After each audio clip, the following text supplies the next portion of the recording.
बिति गयो नि साल पनि रित्तिएन भित्तो थपियो गुराँसको चित्र अङ्कित बडेमानका अक्षरले नयाँ वर्षको शुभकामना लेखिएको भित्ते पात्रो। नयाँ के हो फेरिएको पात्रो पर पुगेपछि छुटेको मोड कि पुराना सपना सम्झिने बहाना।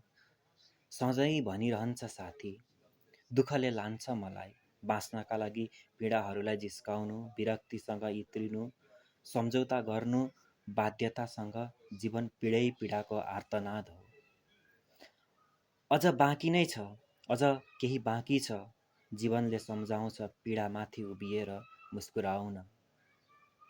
नयाँ चित्र कोरेर नयाँ रङ्ग भरेर नयाँ गीत रचेर नौलो बाटो रोजेर फेरि पछाडि नै फर्कन किन रहर गर्छु। नयाँ इतिहास रचेर इतिहासमै फर्कन कसरी सकिन्छ। आँखाभरि सपना सजाएर मनभरि आशा जगाएर भविष्यको सुन्दर कल्पना गरेर वर्तमानलाई टेकेर किन अतीतको छायामा रुमलिन चाहन्छौ। म फेरि लेख्न पाउला नपाउला तिमीले पढ्न पाउँछौ पाउँदैनौ अन्तिम इच्छा नै भनौ मेरो अन्तिम बोली तिमीले सुन्नु मेरो कानमा पर्ने अन्तिम आवाज तिम्रै स्वर होस्।